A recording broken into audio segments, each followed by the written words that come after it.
Sir उस वक्त है तो पता नहीं, मुझे याद नहीं है कितनी इसलिए कहते हैं इंची टेप साथ रख के जाना चाहिए। ठीक है, बंदा नाप तो लेता है कि मैं कितना ऊंचा चला गया। अच्छा, वो आपके बारे में कहा हुआ है इकबाल ने कि इतना अजीम हो जा मंजिल तुझे पुकारे। ठीक है, सबके बारे अच्छा में कहा हुआ है सर। अच्छा जी, मिनहाल कह रही हैं कि सर बोर्ड की पिक्चर नहीं आई अभी तक। बेटा हमने पाकिस्तान पोस्ट ऑफिस के जरिए भेजी है, तो भेजने में टाइम तो लगेगा। एडमन काके किधर बोर्ड की पिक क्यों नहीं पहुंची बच्चों को? चले सेंड हो रही है बेटा, अभी पहुंच जाती है। ये जो जाजेब खान साहब मैंने आज ये पिक्चर यहाँ पे आपको भी सेंड की है, और ये जो बोर्ड पे इतना कुछ लिखा हुआ आपको नजर आ रहा है, आप इससे परेशान ना हो। ठीक है, वैसे भी बेटे जो परेशानी वगैरह है ना जाजेब, जी जी इसका तल्लुक मेरे बेटे होता है शऊर से। जी ठीक है, सर जी। तो आप लोगों को तो परेशान होना ही नहीं चाहिए। ना शऊर होगा ना कोई मसला होगा। अच्छा नहीं, आई एम सॉरी जी, मैं वैसे बेटे मजाक कर रहा हूँ। जो आदमी जमीन से 300-400 फुट ऊंचा उड़ सकता है तो वो शऊर तो रखता है ना। अच्छा जाजिब, कैसा लगता है वहां में जाके? सर बड़ा अच्छा लगा था, बहुत अच्छा एक्सपीरियंस था सर। तो वही रहना था। वो सर बस इवेंचुअली नीचे आना ही था सर, ऊपर कोई जगह आना नहीं है, थी रहने की। वरना ऊपर रह पड़ते आप, है ना। बिल्कुल। अच्छा दिल जी, तो सर यही कर रहा था। अमा बाबर कहते हैं सर टीसीएस के जरिए भेज दे।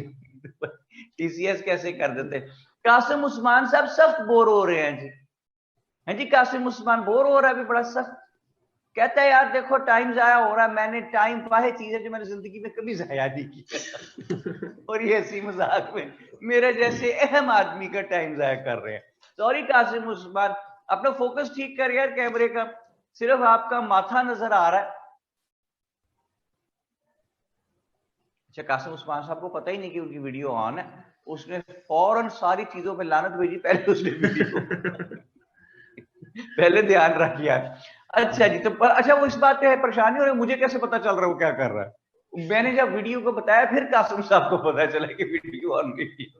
ओके जी, कासिम उस्मान का yes sir I did know. अच्छा पता था आपको, तो फिर बंद क्यों करती भाई? अच्छा जी, तो बात क्या हो रही है जी? बात ये हो रही है, ये जो इतना कुछ लिखा हुआ है ना आपके सामने, ये सारा ढेर सारा, ये जी कुछ भी सर। नहीं है। ठीक है, इससे डरना नहीं है। ये 320 ईयर्स को कवर कर रहा है। मैंने स्पेशली क्लास टाइम से 10 मिनट पहले आके ये सारा लिखा है। हालांकि आपके पास ये पेज नंबर 11 पे रिटर्न है। नोट्स अपने सामने करें जी, पेज 11 खोलें, ये रिटर्न है आपके पास सारा, परेशान होने की जरूरत नहीं है। ओके, नायाब अजहर कहती हैं कि sir I did not understand Balban politics from yesterday पर। ओके मेरी बेटी, मैं वहां से बात को शुरू कर देता हूं। ठीक है नायाब, लिख दे ओके शोके, ताकि मुझे समझ आ जाए आपका बात कम्युनिकेट हो गई है। बल्कि ये जो बेटा कौन है मेरे साथ? जाजिब खान। जाजिब खान कहाँ के रहने वाले हैं आप? सर बेसिकली रहीमिया खान का हूँ, लेकिन अभी शिफ्ट हो गए सर लाहौर 2011 से। अभी तो नहीं ना, काफी टाइम हो गया यार। जिस चीज काफी टाइम हो गया, मतलब अब परमानेंटली इधर ही है। अच्छा, तो लाहौर में तो फिर बारिश एंजॉय की है आपने सारी रात? नहीं नहीं सर, मैं जल्दी सो जाता हूँ। कितना बोर आदमी है यार, तो सो ही जाना है यार हर इंसान ने एक दिन। जितना टाइम जाग सकते हैं उतना टाइम तो जागे ना। नहीं नहीं, अच्छा जी, मतलब मुझे याद ही 12 नहीं बजे है, तक देखिए। मुझे याद ही नहीं है कि लास्ट टाइम जिंदगी में मैं 4 घंटे से ज्यादा कब सोया था। कोई right from the age of 15 और 16 मैं कभी 4 घंटे से ज्यादा सोया ही नहीं। बस पता नहीं क्यों मैं समझता हूँ कि जो बंदा जितनी देर बंदा सो रहा है ना, वो टाइम जाया कर रहा है। तो उसको ना जाग के कोई काम करना चाहिए, क्योंकि आपने सो तो जाना ही एक दिन हर किसी ने, और फिर बात जागने बिल्कुल का ठीक है। ऑप्शन नहीं होगा। ठीक है ना, तो जब तक जागने का ऑप्शन अवेलेबल है, और जब आप जागने की कोशिश करेंगे आवाज आएगी कि भाई आपको मतलूबा सहूलत दस्तयाब नहीं है, बात सोया बिल्कुल पड़ा ठीक है है। भाई। ओके जी, स्पॉगमई खटक आ गई, कहती बड़ी अहम बात उन्होंने कही जी स्पॉगमई खटक ने। वो कहती हैं हा हा हा, और मेरे नजदीक दुनिया में सबसे अहम बात यही है, क्योंकि टेंशनें तो ऑटोमेटिकली जिंदगी में आ ही जानी है। नहीं आ रही होंगी तो कोई जबरदस्ती कोई रिश्तेदार जो है वो टेंशन दे ही देगा आपको। तो जब तक खुश रह सकते खुश रहा करें। दानियाल इमरान कहते हैं पेज, विच पेज? 11, पेज 11 पे। ओके, जहां खान साहब बात स्टार्ट होती है कि उससे मैं बात करना चाहूंगा ताकि उसको मुझे पता चलता रहे बात क्यों नहीं कर। जहां खान साहब से लेंगे जी हम इजाजत, और अब हम पहुंचेंगे कहां? नायाब अजहर, यही नाम था, नायाब अजहर। ढूंढे जी फटाफट।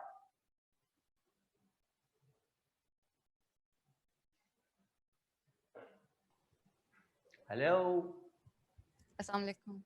वालेकुम अस्सलाम। बेटा कैसी हैं नायाब, आप ठीक हैं? मैं ठीक, आप ठीक है? या I am fine, thank you. नायाब नाराज है किसी बात पे?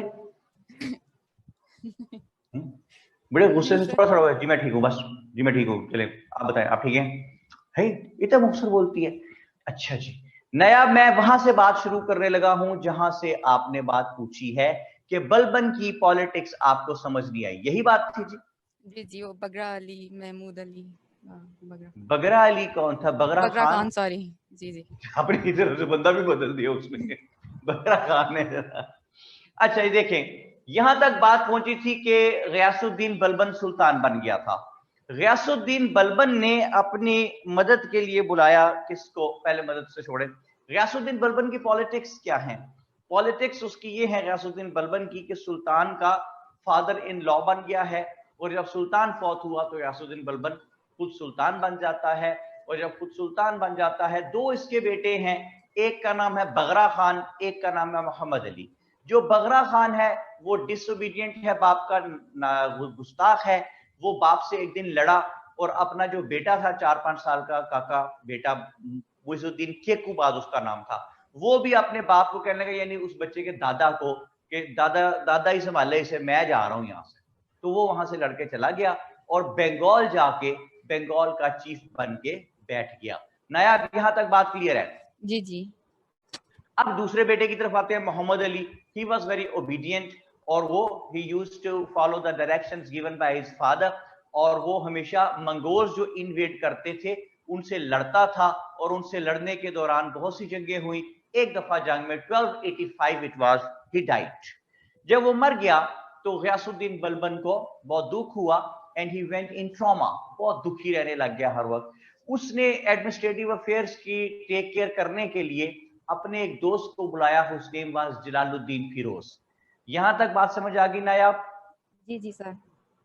जलालुद्दीन फिरोज ने एडमिनिस्ट्रेटिव अफेयर्स पे तो नजर रखनी ही थी, उसने गयासुद्दीन बलबन पे भी नजर रखी, और उसको वो जो उसका डिसोबीडियंट सन था बगरा खान, जो एक ही बेटा उसका बच गया था गयासुद्दीन बलबन का, दूसरा बेटा मोहम्मद अली तो मारा गया, तो वो हर वक्त बगरा खान के खिलाफ ना उसको उल्टी सीधी बातें कह के और गुस्से में लाता रहता था। और बिलाखिर इतना कामयाब हुआ वो अपनी पॉलिटिक्स में जलालुद्दीन फिरोज कि उसने गयासुद्दीन बलबन से ये ऐलान करवा लिया कि मेरे बाद जो है मेरा बेटा बगरा खान सुल्तान नहीं बनेगा, ये जो मेरा पोता है केकूबाद, छोटा सा काका पटाका 7-8 साल का, इसको हम सुल्तान बना, इसको सुल्तान बनाना।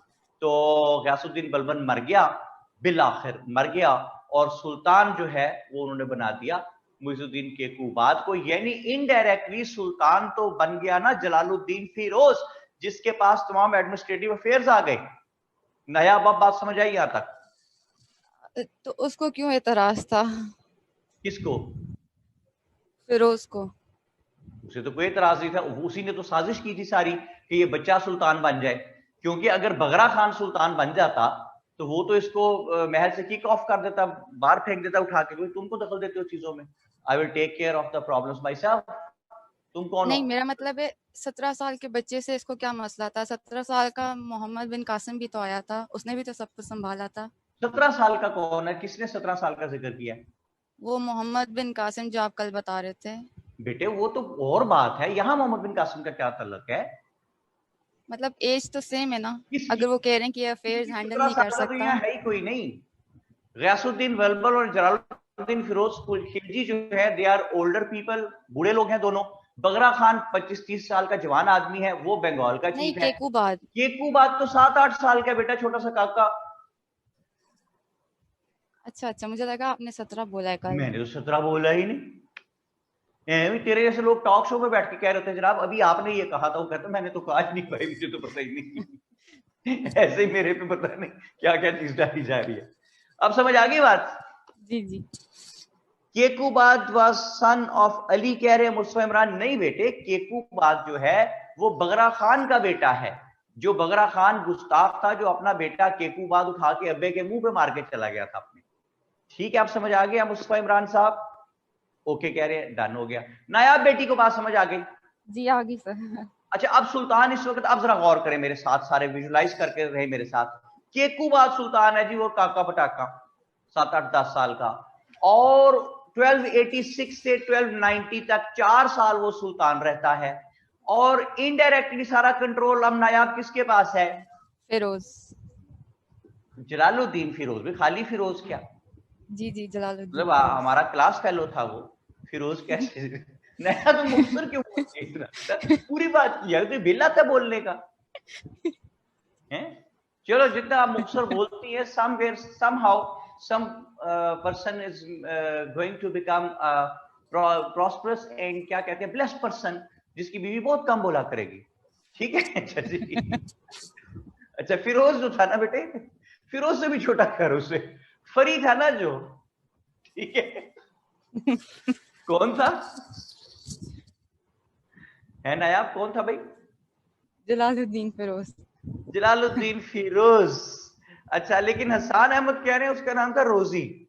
फिरोज से ना, फिरोज से फिरोजी कर दो यार, फिर उसको ब्लू कलर कर देते उसको। ओके जी, बात ये बनी कि जो जलालुद्दीन फिरोज था, इसने बहुत ही क्रोकड आदमी था। इसने क्या किया कि वो बच्चा सुल्तान बनाया हुआ केकूबाद, उसको ड्रंक रखते थे। 8-10-11 साल का बच्चा, वो बिल्कुल ही बदोश होता था। हर वक्त उससे ना, इन्होंने देखा जलालुद्दीन फिरोज वगैरह ने कि यार ये जो फौज का सरबराह है ना हसन अहमद, ये बड़ा लॉयल है सुल्तान का। यार हसन अहमद लिखना देना भाई, मैंने आपके क्लास वालों का नाम लेके मिसाल दी है। लिख लो जी, हसन था वहां पे। अच्छा जी, उससे फौज का सरबराह बड़ा लॉयल है सुल्तान का, ये सुल्तान के खिलाफ कोई एक्ट होने नहीं देगा। तो उससे सुल्तान ड्रंक है, उससे फैसला करा दिया, लिखवा दिया कि जनाब ये सुल्तान, ये जो फौज का सरबराह है ना, ये आपको कत्ल करके खुद सुल्तान बनना चाहता है, तो आप इससे पहले कि ये कत्ल करे, आप इसको फारग करवा दें यहां से।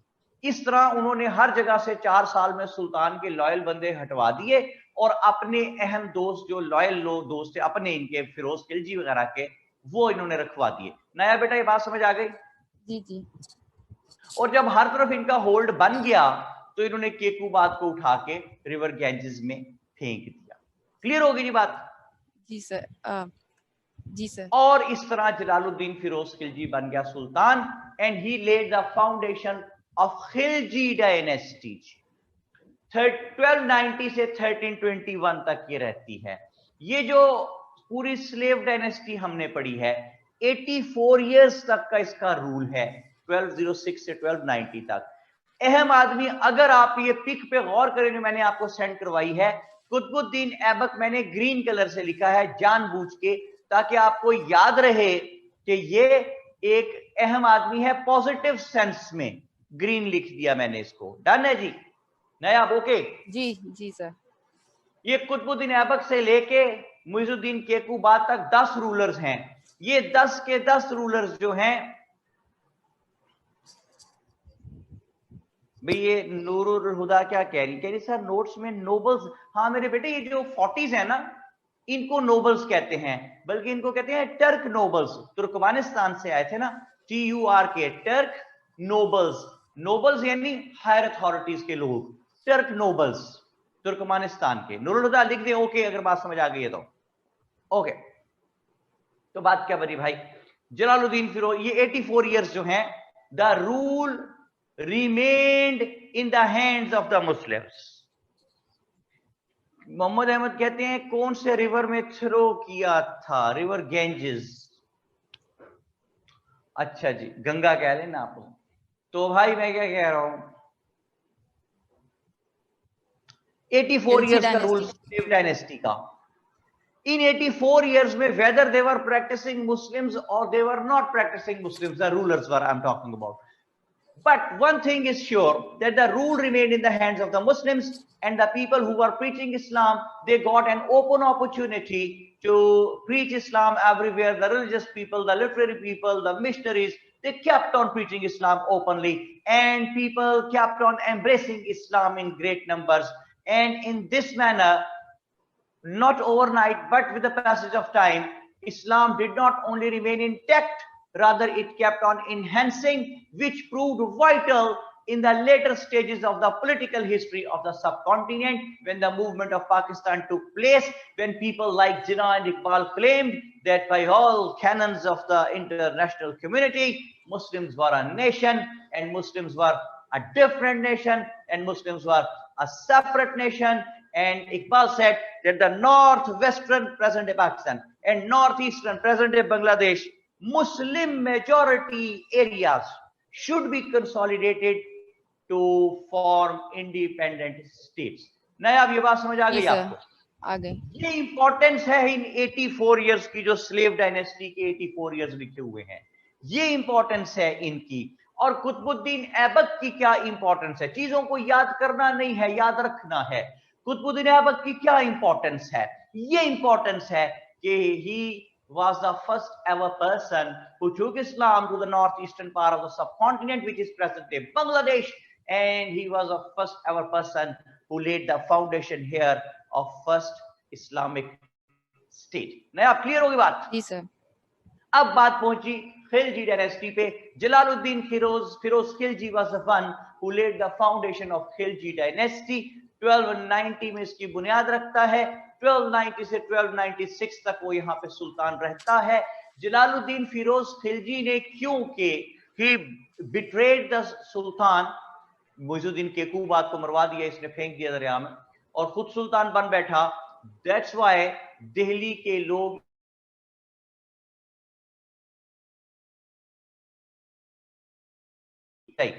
जी सर, मतलब मुस्लिम्स पसंद करते थे और हिंदू नहीं पसंद करते थे। मुस्लिम्स की बात नहीं हो रही, मैसेज ऑफ दिल्ली, दिल्ली की अवाम की बात हो रही है। It has got nothing to do with Hindus और द मुस्लिम्स। ये बस लोग इसको, दिल्ली के लोग नापसंद करते थे 2-3 वजूहात पे। एक तो वजह ये थी कि इसने हमारे सुल्तान को बिट्रे किया और खुद सुल्तान बन, इसलिए नापसंद करते थे। वो कहते थे कि ये छोटी जात का अफगान है। जात पात को हम लोग तो कंसिडर कभी नहीं करते। उस जमाने में लोग कह रहे थे, अफगानिस्तान का एक गांव था छोटा सा, उसका नाम था खिलिज, KHILIJ, खिलिज। तो ये उस मुनासबत से इसको कहते थे जलालुद्दीन फिरोज खिलजी। नया आप समझ आ गई बात? जी सर। तो यहाँ के लोग कहते थे कि ये फ्रॉडिया, मिस्टर फ्रॉडिये। इस पे गाना भी बना था बड़ा मशहूर, पता नहीं आपने सुना के? नया आप सुना हुआ गाना मिस्टर फ्रॉडिये? नहीं सुना हुआ? नेट पे लगा के सुनना, बड़े मजे का गाना, शहजाद राय ने गाया हुआ है। अच्छा जी, जनरल नॉलेज अपनी ठीक रखा करें, ये IQ लेवल ठीक रखा करें। ओके जी, तो नया आपने पहले क्या पढ़ा हुआ है? एकेडमिक बैकग्राउंड क्या आपका? बिजनेस स्टडीज कैनेड से। बिजनेस स्टडीज कैनेड से? जी, ऐसे ही? जी जी। अच्छा बेटे, पेपर में लंबा लिख लेती हो सवाल का जवाब, इतना छोटा सही बस? नहीं, मुझे do you feel that without having the distinguished and valuable services of Sir Syed Ahmad Khan, Muslims would not have been able to get the modern education? तो आप जवाब 20 नंबर के सवाल के जवाब में आप तो बेटे सिर्फ खाली यस लिख के आएंगे। यस है ना? आप कि वहां लिख लोगी पूरा? लिखेंगे सर। चलो, तो बड़ी मेहरबानी है आपकी। अच्छा, बिजनेस स्टडीज, ग्रेट। बेटे अंदाजा लगाओ, नया आप इंटरव्यू दे रही हैं और इंटरव्यू आपसे पूछा, okay fine, what is your academic background? आप कहती हैं बिजनेस स्टडीज, ग्रेट। इतना गुस्सा? फिर बेटे मैंने तो कुछ कहा ही नहीं आपको, है भी इतना गुस्सा? कोई एहतियातन नहीं जी, वो मैं वापस लेता हूँ स्टेटमेंट, वो खुश नसीब आदमी वाली। सर तो और क्या बोलूं? भी बात करो। बिजनेस एजुकेशन हासिल की हुई है, business education from Kinnaird college Lahore, business law Kinnaird. ओ महाराज साथ बेटे, तू पास मोजर रखा कर, जो सवाल करे उसको जवाब दे के साथ गोली भी मार देता। इतना गुस्सा जी? अच्छा चलिए जी, हम डर गए भाई बहुत, मैं तो कमजोर दिल का आदमी जी, मैं पहले ही बहुत डरता हूँ। अच्छा जी, तो नया कहानी समझ आ गई सारी। नया आपको ये पता चल गया कि यह दिल्ली के लोग नापसंद क्यों करते थे जलालुद्दीन फिरोज खिलजी को? क्योंकि वो नीच जात का था। नीच जात का नहीं था, छोटी जात का था। नीच कहां से आके, शूद्र था वो। शूद्र थोड़ा ही था, नीच जात का कैसे हो गया? अच्छा, बोली तो बहुत अच्छा करती है बेटे, थोड़ा बोलती हूँ, थोड़ा सा बोला कर, ज्यादा बोली तो तूने पूरा जलालुद्दीन फिरोज खिलजी नीच जात का कर दिया। अच्छा ना यार, बड़ी बड़ी बात है बेटा, मर्जी आपकी। वो ऐसे शाह सब कह रहे हैं बद जात था जी वो। जलालुद्दीन फिरोज खिलजी की तो आज शामत ले आए आप लोग भाई।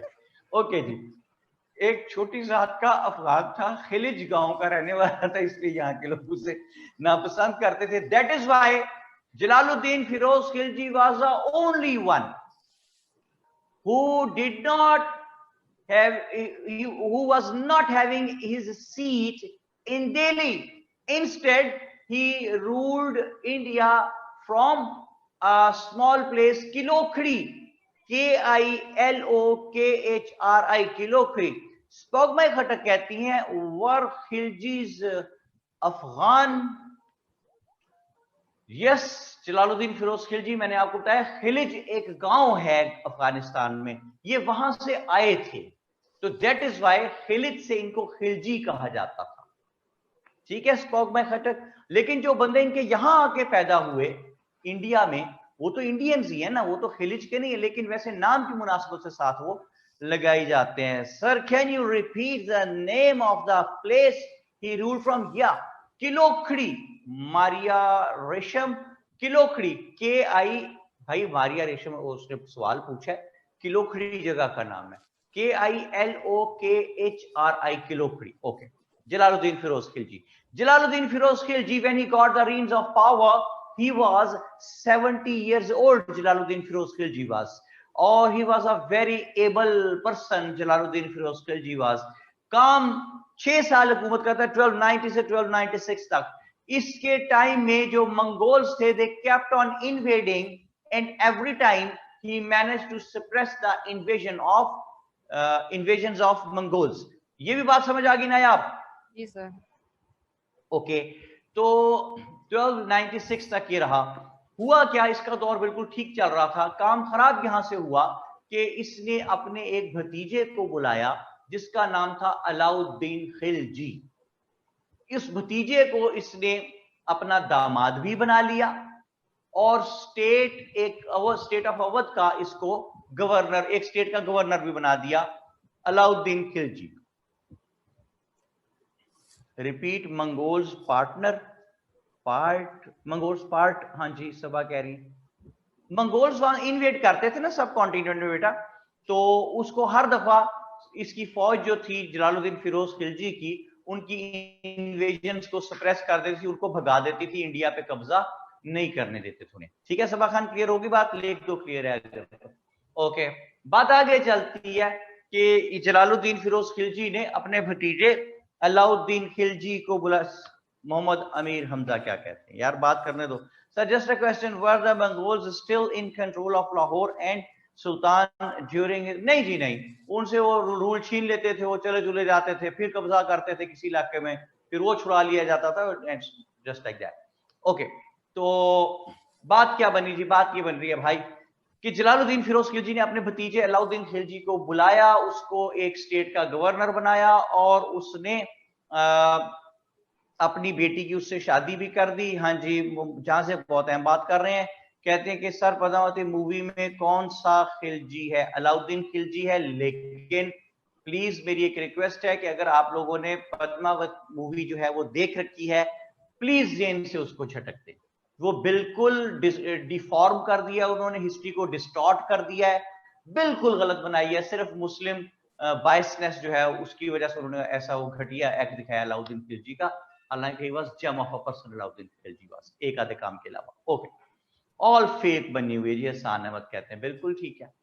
अच्छा जी, तो अलाउद्दीन खिलजी जो है वो एक स्टेट का गवर्नर भी है और साथ वो इसका क्या रिश्ते में क्या लगता है नायाब, इसका वो भतीजा और सन इन लॉ।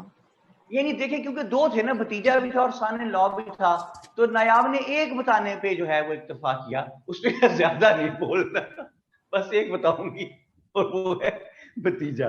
अच्छा नायाब ठीक है जी। जी जी जी। ओके अच्छा, फिर क्या हुआ जी कि ये अलाउद्दीन खिलजी जो है, इसकी जिंदगी किसी अजाब से कम न थी। उसकी वजह ये थी कि दो औरतों ने इसकी जिंदगी अजाब कर रखी थी, एक इसकी बीवी थी, एक इसकी मदर इन लॉ थी। अच्छा, वो बीवी को कुछ कह नहीं सकता था क्योंकि वो सुल्तान की बेटी है, अगर वो उसको कुछ कहने की कोशिश करेगा तो सुल्तान उसको कत्ल करा देगा, तूने मेरी बेटी के साथ जो है वो मारा, उसको अब्यूज किया, मैं घर से बाहर निकाला। और मदर इन लॉ तो खैर उसको किसी सुल्तान की बीवी होने की जरूरत ही नहीं है, ये मदर इन लॉ को तो वैसे ही आप कुछ नहीं कह सकते भाई। अच्छा जी, तो अब वो भी सुल्तान की बीवी है, उसे कुछ कह के मरना है, तो बेचारा चुप करके जुल्म सहता रहता था अलाउद्दीन खिलजी, और बड़ा दुखी बैठा रहता था। एक दिन जो उसका भाई था अलाउद्दीन खिलजी का, हुज नेम वाज उगल खान, लिख लें UGHAL। एडमिन भाई क्या के मुझे वो चाय पिला दो यार, आज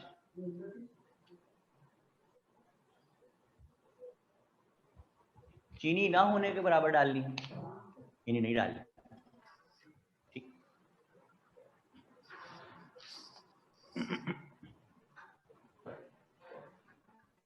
नया अब नाश्ता किया आपने? जी सर, किया है सर। किया है, किया, अच्छा सॉरी किया है। तो नया आप कहीं जॉब करती हैं? नहीं सर, अभी तो बस ग्रेजुएट हुई है, वो भी अभी डिग्री कंप्लीट नहीं हुई। अच्छा, डिग्री अभी कंप्लीट नहीं हुई, तो लाहौर की रहने वाली हैं आप? जी वेरी गुड वेरी गुड। अच्छा जी, तो नया यहाँ तक मेरी बेटी कहानी समझ आ रही है आपको सारी? जी आ गई। अलाउद्दीन खिलजी का भाई आ गया जी उगल खान, UGHUL, उगल खान। उगल खान ने कहा कि अलाउद्दीन पायन पायन, उसे क्या कहता है, पायन पायन, आप इतने उदास क्यों बैठे हैं? उसने कहा यार जिंदगी अजाब बन गई है, ये दोनों औरतें आती जाती मुझे जलील करती हैं, मैं कुछ कह भी नहीं सकता, मेरी बीवी जो है वो सुल्तान की बेटी है, और जो मेरी मदर इन लॉ है, सास है, वो सुल्तान की बीवी है, तो जिंदगी अपनी जो इस दौर से गुजरी गालिब, हम भी क्या याद करेंगे कि खुदा रखते थे। तो उगल खान ने कहा भाईजान इसका तो बड़ा आसान हल है। उसने कहा क्या हल है? उसने कहा सर उठा के बाहर भेंगे इनको महल से। कहते यार आहिस्ता बोलो, क्या बात कर रहे हो, सुल्तान कत्ल करा देगा। कहता है भाईजान फिर इसका एक ही हल है। नया अब हल बताने लगे उगल खान, बता दे। जी जी बताएं। हल ये उगल खान ने बताया कि उसने कहा अलाउद्दीन पायन, इसका हल यही है कि आप सुल्तान से ज्यादा अमीर हो जाएं ताकि हमें सुल्तान का डर खत्म हो जाए। उसने कहा यार सुल्तान से ज्यादा अमीर कोई कैसे हो सकता है, क्या बात करते हो? उसने कहा जनाब मैं बताता हूं, एक जगह है दीवागढ़ी, DEEWAGRI, दीवागढ़ी, लेकिन हम उसको इंग्लिश में लिखेंगे दीवागरी। उसने कहा जनाब यहां बेशुमार दौलत है, हीरे जवाहरात और अशरफिया दिरम व्हाटएवर, आप बस कब्जा करने की करे, कोई खास फौज भी नहीं उनकी। तो अलाउद्दीन खिलजी ने कहा कि यार जो जलालुद्दीन फिरोज खिलजी है, सुल्तान को कभी इजाजत नहीं देगा हमला करने की। तो उसने कहा भोले बादशाह सुल्तान से पूछता ही कौन है, हम खुद ही अटैक कर देंगे, बादशाह सुल्तान को पता नहीं चलने देंगे, महल की केबल मैं कटवा दूंगा और मजे से हम अटैक कर देंगे। नहीं आप समझ आ गई बात? सर ये दीवागरी किसकी ओनरशिप में थी जगह? कहाँ? इंडिया में था, इनके अंडर ही था।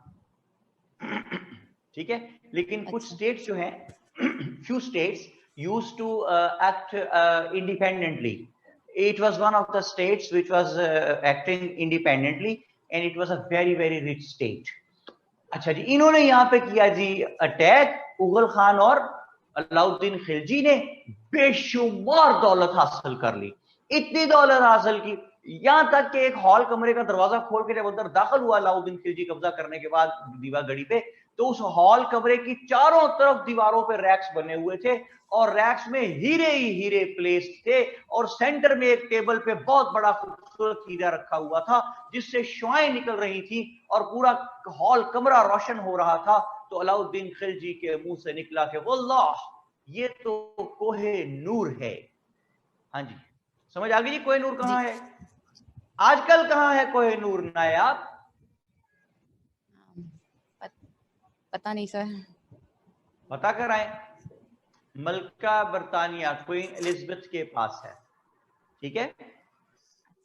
वो देखें, वो एलिजाबेथ के साथ जो लोग हैं उन्हें सारों को पता है, वो लिख रहे हैं। मुस्तफा इमरान तो उसके साथ वहां पे हुकूमत भी करता है, उसे भी पता है। मोहम्मद अहमद कहते हैं the crown of queen Elizabeth है। बिल्कुल ऐसा ही है जी। हाँ जी नायाब, आप समझ आ गई? जी जी सर। अच्छा स्टोन, जी सर आगे समझ।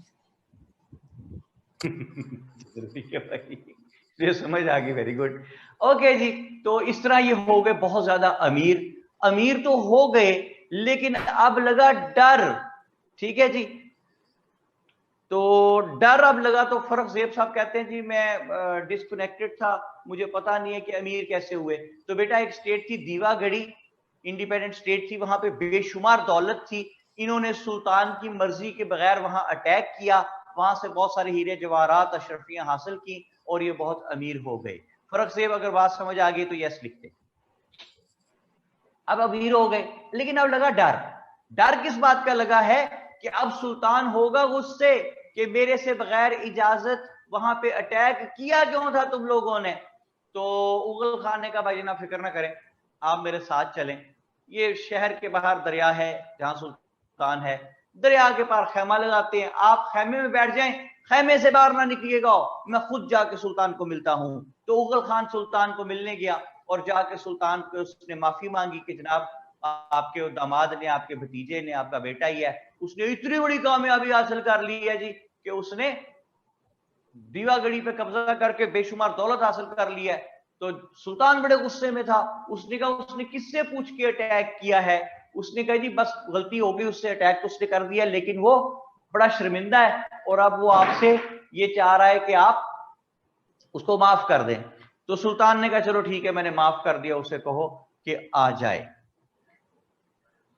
तो उगल खान ने कहा सुल्तान सॉरी, वो नहीं आएगा, वो डरा हुआ है बहुत।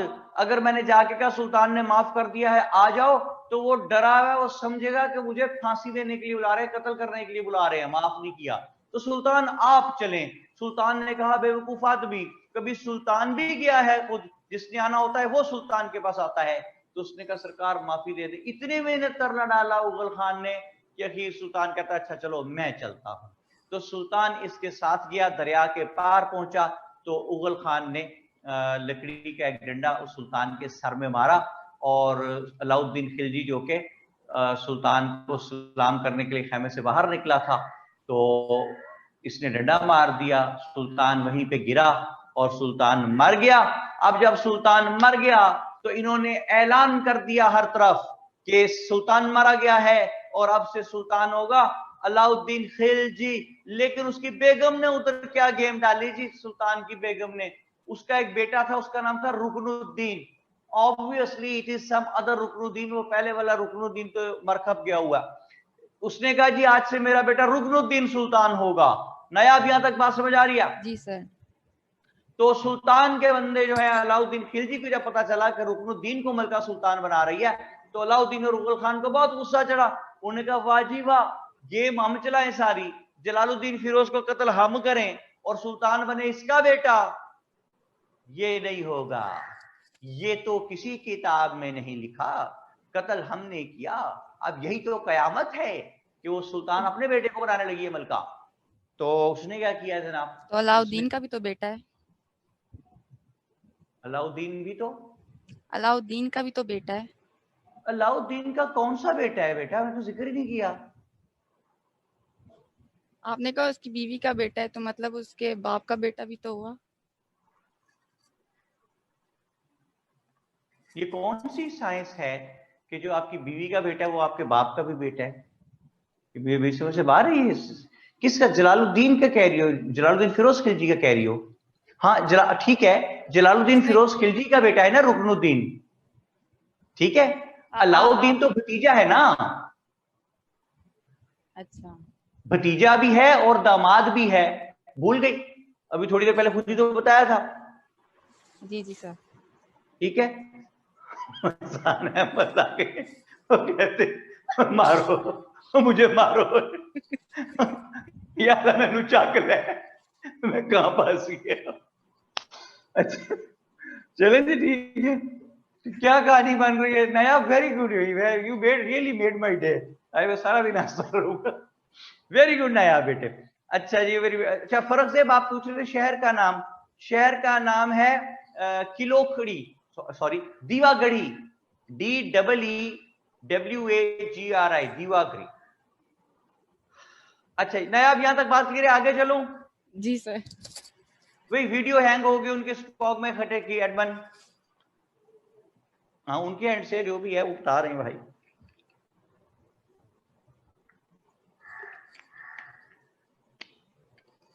अच्छा जी उगल खान को इसने अलाउद्दीन खिलजी ने कहा कि भाई वो उसको सुल्तान बनाने लगे, रुकनुद्दीन को, मेरे उसको साले को, ब्रदर इन लॉ को, इसको कत्ल कर दे।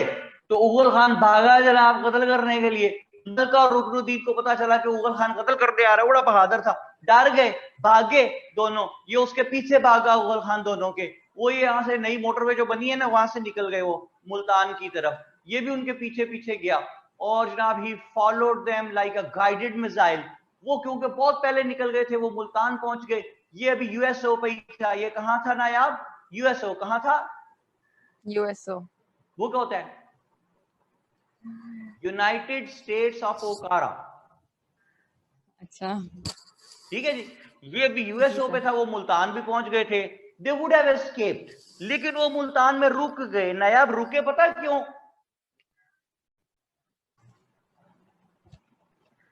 है? नायाब क्यों रुके बेटे वो?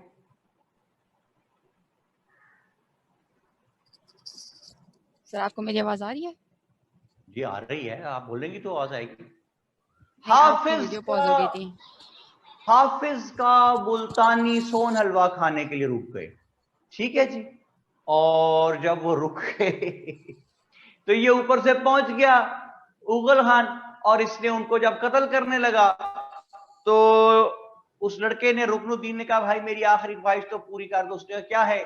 उसने कहा माई बाप ये हाफिज का मुल्तानी काजू वाला सोन हलवा मुझे पूरा खाने दो। उसने पूरा खाया और फिर उगल खान ने उसको कत्ल कर दिया। नया आवाज आ रही है? बात समझ आ गई? जी सर। ओके। तो इस तरह वो दोनों मारे गए और फिर अलाउद्दीन कंपैटिटर मजे से 1296 लेके 1316 तक 20 साल हुकूमत करता रहा। इन 20 सालों में Alauddin Khilji did wonders. He was a gem of a person in real sense. Alauddin Khilji was.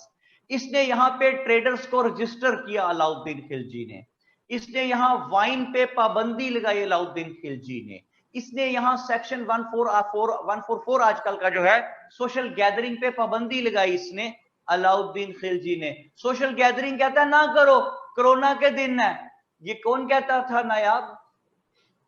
Khilji, sorry Alauddin Khilji कहता था। देखिए उसका विजन उस जमाने में कि सोशल गैदरिंग पे पाबंदी लगाओ, क्योंकि लोग इकट्ठे होंगे तो हुकूमत के खिलाफ साजिश करेंगे ना। अच्छा जी मोहम्मद अहमद वो बड़े परेशान है जी। मोहम्मद अहमद वो पूछ रहे हैं कि रुकनुद्दीन का क्या रिलेशन था अलाउद्दीन खिलजी से। तो उसका ये मुझे भी रिलेशन नहीं समझ आ रही सर। ये वो है, वो उसकी बेगम का भाई था ना बेटा, साला, ब्रदर इन लॉ। ठीक है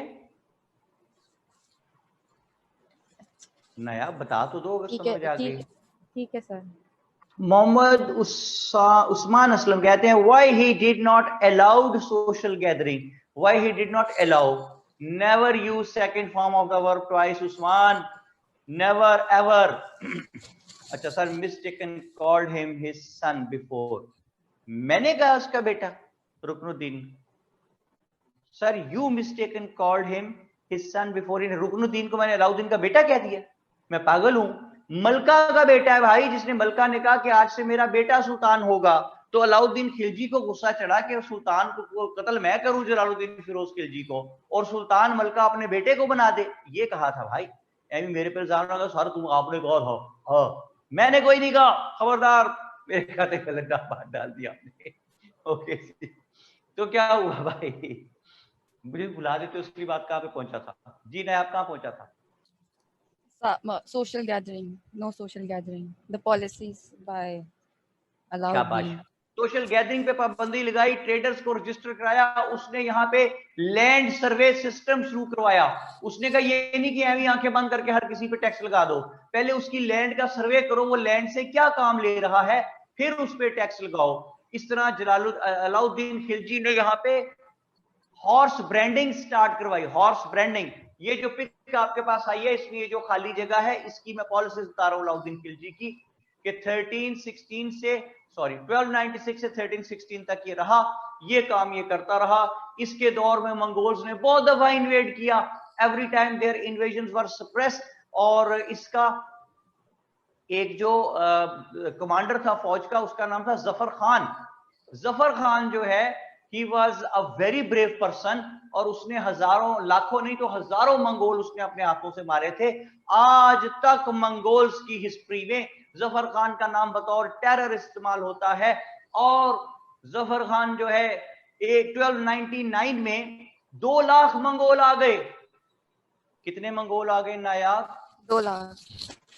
2 लाख। और दिल्ली का मुहासरा करके बैठ गए, जाते थे, बल्कि शाम को तो डीजे बुलाते, जितने मंगोल वाले जितना दूजे जो कौमा ने फिर बहुत पिटना, ये गाते थे बैठ के वहां पे।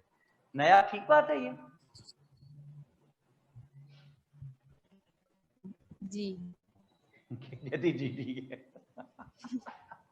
इतनी लंबी बात का जवाब दिया जी, बात खत्म हो गई यहाँ पे। ठीक है, मैं एक शो कंडक्ट कर रहा था, वो लाइव शो था, 1 आवर का था, और फारूक जमीर साहब उसमें हमारे एक्टर होते थे पुराने, अब बहुत हो गए, वो तशरीफ लाए थे। तो हमने उनको पूछा कि फारूक जमीर साहब, अब 1 घंटा लाइव गुजारना, it's hell of a time. तो उनको पूछा कि फारूक जमीर साहब, आप बचपन आपका कहाँ गुजरा, और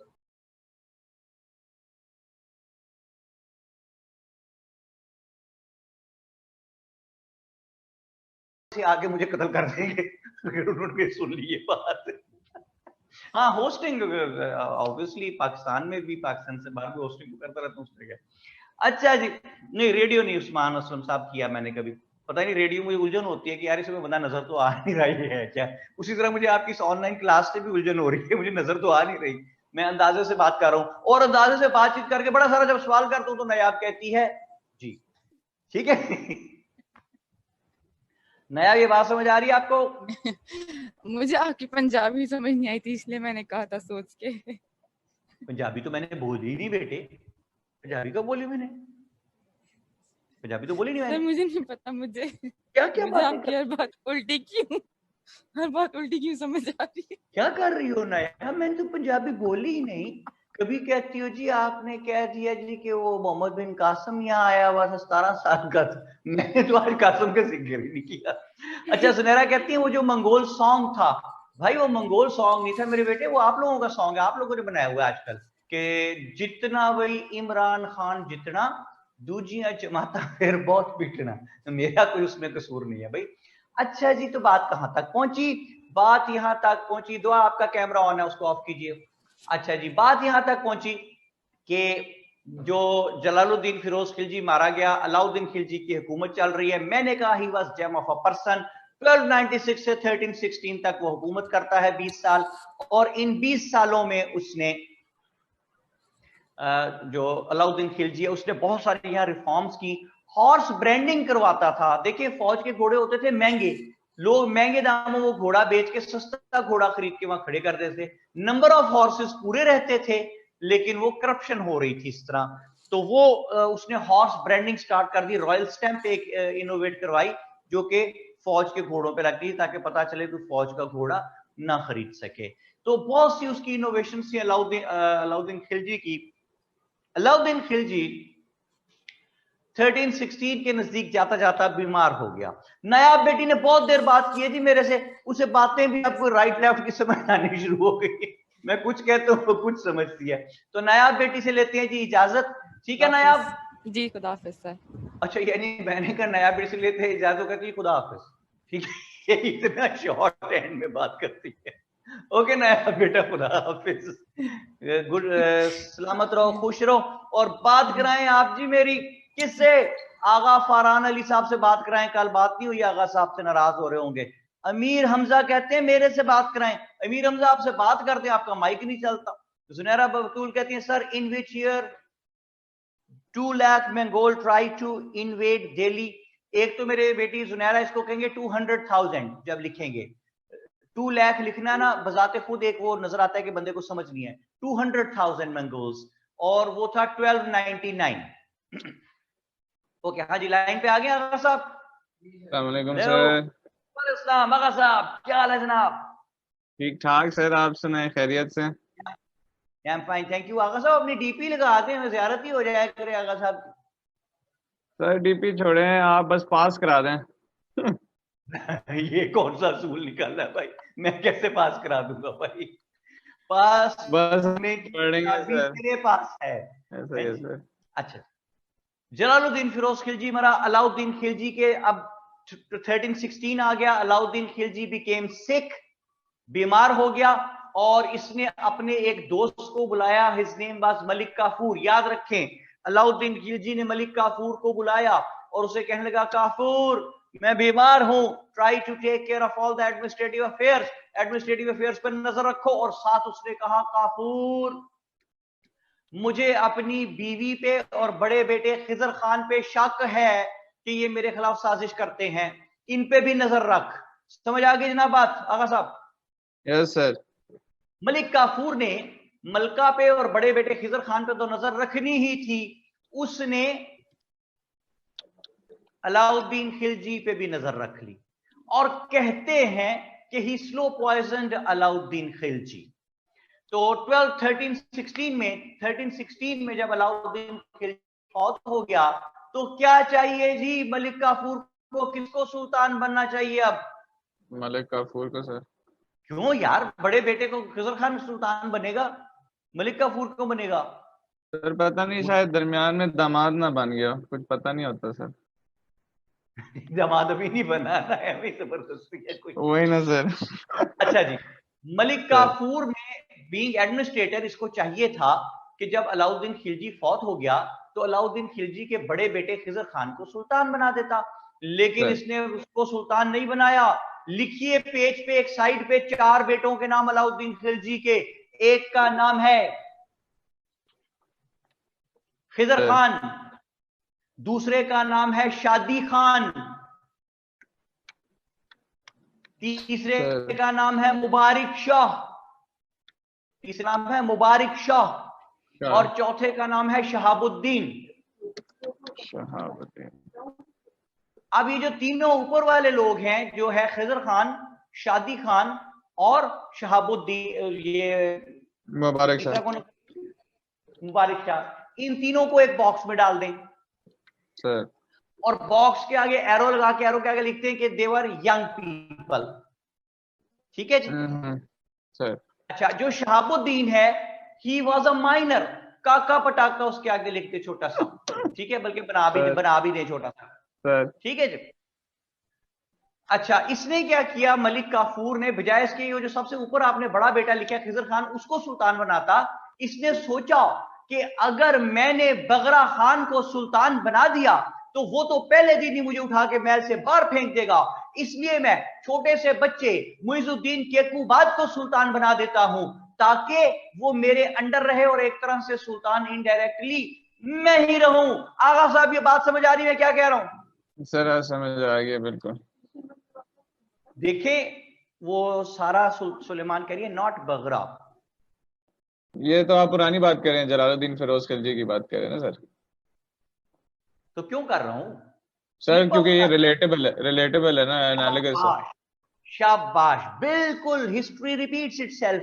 जिस तरह जलालुद्दीन फिरोज खिलजी ने बगरा खान को, बड़े बेटे को सुल्तान नहीं बनाया था कि मुझे उठा के बाहर फेंक देगा, उसके पोते को सुल्तान बना दिया था, केकूबाद को, बच्चे को, ताकि इनडायरेक्टली सुल्तान मैं ही रहूं। तो अब बात सुनिए, इसी तरह जो मलिक काफूर है उसने अलाउद्दीन खिलजी के बड़े बेटे बगरा खान को सुल्तान न बनाया कि ये तो उठा के मुझे बाहर, बड़ा बेटा कौन था उसका, खिजर खान को सुल्तान न बनाया कि ये तो मुझे उठा के बाहर भेज देगा।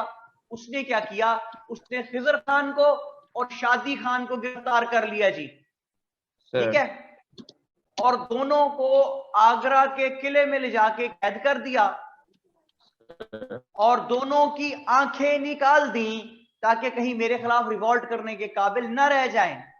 ठीक है आगा साहब? सर अब ये दोनों अंधे शहजादे किले की तारीकियों में चलते फिरते जब कहीं आपस में टकरा जाते थे तो कहते थे अन्ना हो गए। ठीक है ये इनका मसला है, इनको छोड़ देना सर। और ऐसा है। दूसरी बात यह है कि जो तीसरा जवान बेटा है उसका क्या नाम है जी? सर मुबारक शाह। मुबारक शाह, वो छुप गया कहीं जाके। ओके, ठीक है। और सुल्तान इसने बना दिया छोटे काके को, शहाबुद्दीन को, यस सर, ताकि इनडायरेक्टली सुल्तान मैं ही रहूं। वो कुछ दिन शहाबुद्दीन सुल्तान रहा और उसके बाद इसके बंदे जो है उसको पकड़ के ले आए कहीं से जहां छुपा हुआ था मुबारक शाह। तो जब उसको कत्ल करने लगे तो मुबारक शाह ने उन बंदों को अपने बाप के अलाउद्दीन खिलजी के एहसान याद कराए कि हमने तुम पे कितने एहसान कर रखे हैं। तो उनका दिल पसीज गया। They admired the services of the father of Mubarak Shah, Alauddin के एहसान। उन्होंने कहा हाँ जी बिल्कुल ठीक है, हमें समझ आ गई है कि ये मलिक काफूर जो है ये रिवॉल्ट कर रहा है, सुल्तान के खिलाफ रिवॉल्ट कर रहा है। तो इंस्टेड मुबारक शाह, वो बंदे जो थे, दे किल्ड मलिक काफूर और इस तरह सुल्तान बन गया मुबारक शाह। सर अब सुल्तान तो बन गया मुबारक शाह। सुल्तान बनने के कुछ दिन बाद उसने अंदाजा लगाया कि जो मेरा छोटा भाई है ना काका पटाका शहाबुद्दीन, इसके मुंह को सुल्तानी का खून लग गया है, तो ऐसा ना हो ये 4-5 साल बाद बड़ा होके मेरे खिलाफ रिवॉल्ट करे और मुझे ही ले डूबे। तो उसने सोचा कि इसको रास्ते से हटाया जाए, लेकिन शहाबुद्दीन से, छोटे भाई से उसको प्यार भी बड़ा था जी, क्या कहता उसको। तो इसलिए उसने शहाबुद्दीन के लिए एक बहुत ही एक्सपर्ट आदमी को बुलाया और कहा कि मेरा छोटा भाई है, लाडला है, इसे तकलीफ ना हो, बस इसकी आंखें निकाल दो। तो शहाबुद्दीन की भी आंखें निकाली और Shahabuddin was also sent to the same fort जहां पे खिजर खान और शादी खान अंधेपन की जिंदगी गुजार रहे थे। तो अब किले में अंधे शहजादे आगा साहब कितने हो गए? 3 हो गए सर। 3 हो गए। कौन कौन? खिजर खान, शादी खान और शहाबुद्दीन। शहाबुद्दीन, तीनों अंधे शहजादे जब अपनी जिंदगी की तारीकियों से लड़ते झगड़ते किले की तारीकियों में एक दूसरे से टकरा जाते थे तो कहते थे अन्ना हो गया। ठीक है, इस तरह सुल्तान बन गया मुबारक शाह। 1316 1316 से लेके 1320 तक मुबारक शाह सुल्तान रहता है और इन 4 सालों में इसने बड़ा अजीबोगरीब काम दिखाया। ये जो मैंने पिक आपको बोर्ड की सेंड की है आज आके, इसमें आप देखें तो मुबारक शाह को रेड लिखा हुआ है मैंने, यानी इट मींस कि he has got some importance but in negative manner. अगर आप समझ आ गई बात सर? नेगेटिव मैनर में इस तरह कि इसका एक हिंदू दोस्त था, उसका नाम था Khusro Shah. Khusro Shah had apparently embraced इस्लाम, बज़ाहिर उसने इस्लाम कबूल कर लिया हुआ था, लेकिन दर हकीकत दिल से वो अपने हिंदू रिलेटिव्स और हिंदू दोस्तों के साथ ही मिला हुआ था और इस्लाम का दुश्मन ही था। लेकिन मुबारक शाह का बड़ा दोस्त था, इतना क्लोज था इसके कि हर वक्त इसके साथ होता था, रहता इसके साथ था और हर बात ये है उसकी मानता था खुसरो शाह की। खुसरो शाह इसको हर वक्त ड्रंक रखता था। 4 साल इसने जो हुकूमत की मुबारक शाह ने, वो एक तरह से खुसरो शाह ही की हुकूमत थी। खुसरो शाह करता क्या था, उसने इसको देखा कि ड्रंक है और साथ उसे पता चला कि यार ये जो फौज का सरबराह ये बड़ा लॉयल है सुल्तान का, तो उसने इसको कहना खुसरो शाह ने कि मुबारक शाह साहब सुल्तान, ये जो फौज का सरबराह है मुझे पता चला है ये आपको कत्ल करवा के खुद सुल्तान बनना चाहता है, तो इससे पहले ही आपको कत्ल करवाए, आप इसको कत्ल करवा दें, हटवा दें ओहदे से। इस तरह करते करते आगा साहब 4 साल में उसने तमाम अहम ओहदों से मुसलमानों को हटा दिया और वहां अपने हिंदू रिलेटिव्स अपॉइंट कर लिए। जब खुसरो शाह ने देखा कि हर तरफ उसका होल्ड बन चुका है तो उसने एक रात मुबारक शाह को कत्ल कर दिया and Khusro Shah became Sultan himself. 1320 it was. 1320 से लेके 1321 तक जो खुसरो शाह है ही रिमेन्ड द सुल्तान इन सब कॉन्टिनेंट। और खुसरो शाह ने इस एक साल में अलाउद्दीन खिलजी के जितने शहजादे शहजादियां भतीजे भतीजे जो भी बंदा उससे रिलेटेड था उसने इंडिस्क्रिमिनेटली उसको कत्ल करवा दिया। छोटा देखा ना बड़ा देखा, ना औरत देखी ना मर्द देखा, सबको कत्ल करवा दिया खुसरो शाह ने। इस एक साल के बीच में खुसरो शाह ने जहां जहां कहीं अहम ओहदों पे मुसलमान मौजूद थे उन सबको कत्ल करवा दिया। और ये 1 ईयर जो है 1320 से 1321 तक it is known as almost 1 year of Hindu rule. Almost 1 year of Hindu rule in subcontinent. 1320 से 1321 तक एक साल ये क्या कहलाता है? 1 year of Hindu rule. Punjab का जो गवर्नर था उन दिनों उसका नाम था Ghiyasuddin Tughlaq. Ghiyasuddin Tughlaq. Tughlaq was having a very close eye on the circumstances and he realized that that time was not far away when Khusro Shah would try to advance in some other areas as well and the rule would have been shifted completely from Muslims to the Hindus. ये बात समझ आ गई आपको? Sir तो गयासुद्दीन तुगलक ने ये फैसला किया कि उसको somehow इसको मारना पड़ेगा खुसरो शाह को, वरना ये इस्लाम को ले डूबेगा और इस्लाम रूल जो है it would be shifted into Hindu hands completely. तो पंजाब का गवर्नर है गयासुद्दीन तुगलक, पंजाब से अपनी फौज लेके चला, दिल्ली पहुंचा, he killed Khusro Shah and save the rule from going into Hindu hands permanently and he lead the foundation of Tughlaq dynasty जो 1321 से 1414 तक रहती है। Ghiyasuddin Tughlaq was the one who laid the foundation of this dynasty. ये बात समझ आई जनाब? सर पंजाब का गवर्नर था उस्मान असलम, ये गयासुद्दीन तुगलक। अब एक जुमला सुने में, तारीख गवाह है कि जिसने जिसको बुलाया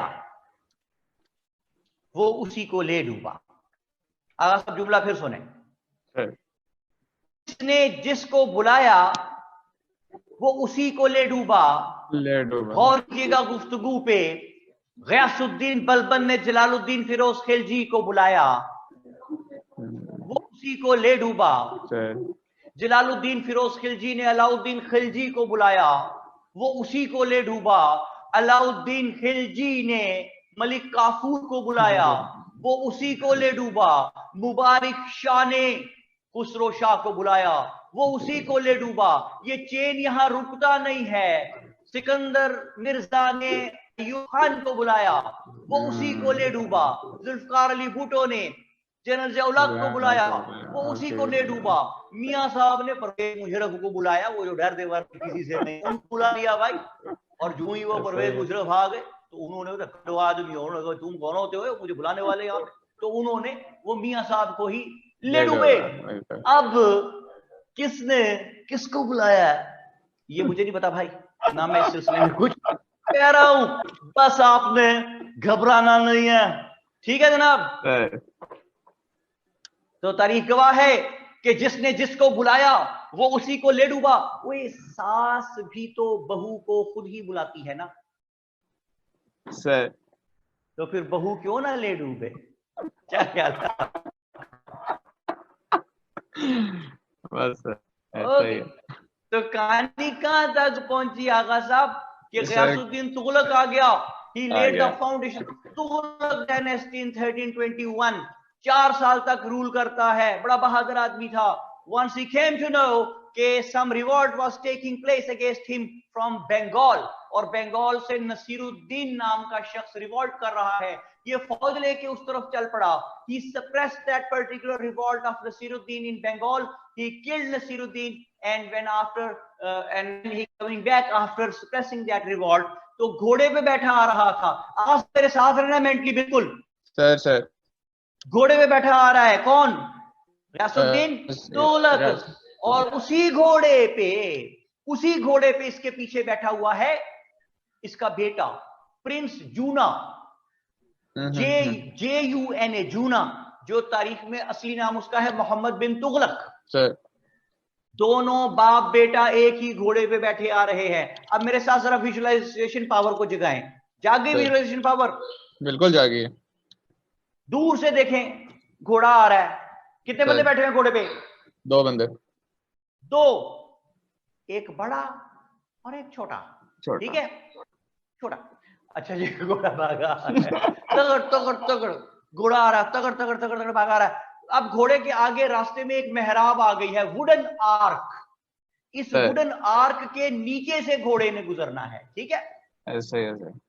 यूं ही वुडन आर्क के नीचे से घोड़ा गुजरने लगा, पीछे बैठे हुए प्रिंस जूना ने अब्बा उठा के ऊंचा कर दिया. अब्बा का सर जाके लगा वुडन आर्क में. वुडन आर्क मजबूत साबित हुई, अब्बा का सर कमजोर साबित हुआ. अब्बा फारग. ये तो हिस्ट्री तो बड़ी जालिम है सर. हो ऑफ कोर्स, अभी तो जरूर शुरू होने बेटे, अभी देख तो सही आगे क्या बनेगा. हफ्सा क्या कहती है? कहती सर मुबारक हो. अच्छा नहीं, मुबारक शाह के, सॉरी, मुबारक शाह ने किसको बुलाया? एक दफा रिपीट कर दें, मैं बताता हूं. मुबारक शाह ने बुलाया खुसरो शाह को, जो ओरिजिनली हिंदू था लेकिन he had embraced Islam apparently. ठीक है, हफ्सा बात समझ आ गई तो ओके लिखते हैं. लो जी, जालिम बेटा कहती है अकीला अनम उसको, जालिम बेटा. तो जालिम बेटे ने फारग कर दिया और 1325 में वो खुद सुल्तान बन गया. मोहम्मद बिन तुगलक 1325 से 1351 तक 26 साल सुल्तान रहता है. He was some strange sort of person. He was, Muhammad Tughlaq was, अजीबोगरीब, strange kind of decisions he used to